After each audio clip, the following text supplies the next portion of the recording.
As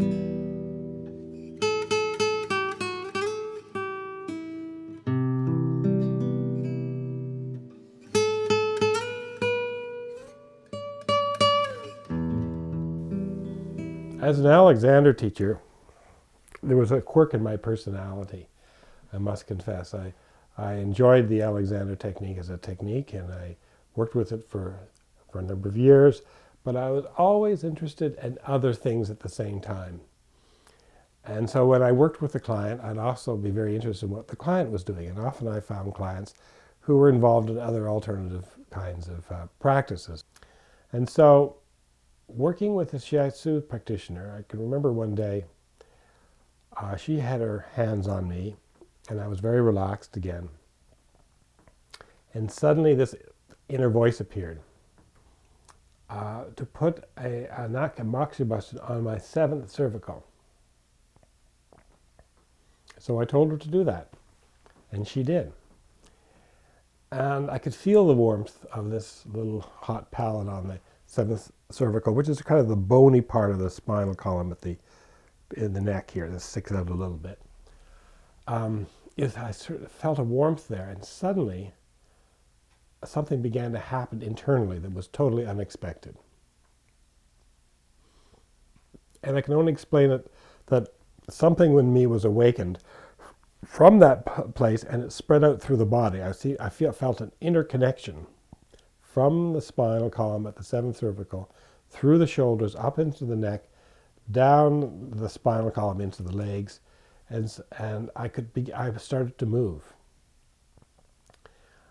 internally, and it was totally spontaneous, a spontaneous movement that was connecting to the whole body. It was like the crawl, a little bit of a crawl pattern, perhaps. It was effortless. It was quite amazing. And at the same time, I seemed to go into a kind of trance state, or an altered state of another time and place. So there were two things going on here. The body was coming alive from inside and connecting with itself and expanding and moving. And it seemed to be exactly what Alexander always dreamed about. It was as though my body knew intuitively what Alexander had discovered externally.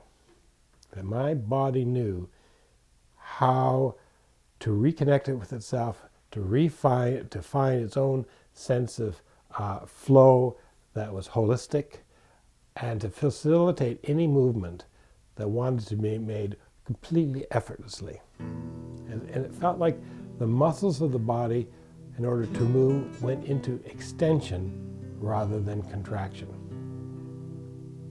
So it was like a dream. It brought me back, or brought me an image of the earliest, like a tadpole, as though, and it was part of my own life. It was a sense of me as a tadpole, and then a frog, and then a lizard, or various stages of development, as though I was revisiting my own evolutionary pattern very quickly, and it seemed to give me the information that in me is my whole history of evolution as a resource to facilitate my more or less human way of functioning now.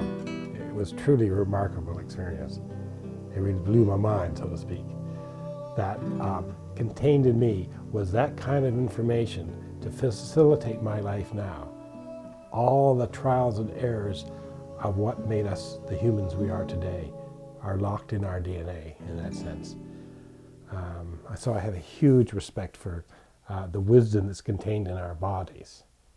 And as I said before, at the same time, I realized that Alexander was searching for something in an external kind of way that we have ours in ourselves internally as the gift of our own being, as a gift of life in us. What I had learned in the Alexander world was that, and I had never felt a complete fit for the Alexander world. I had trouble with mind over body, because a lot of my understanding, which may have been faulty at the time, is that I had to continually reimpose another order on the organism through my consciousness. In order to change a habit, I would have to impose my own. I'd have to dominate. I'd have to create another pattern constantly. And here I saw that the body already knew a pattern that was even better than one that I had inside itself, and I could get in touch with that through allowing the body to awaken from inside and to begin to move itself. So that was a major transition piece.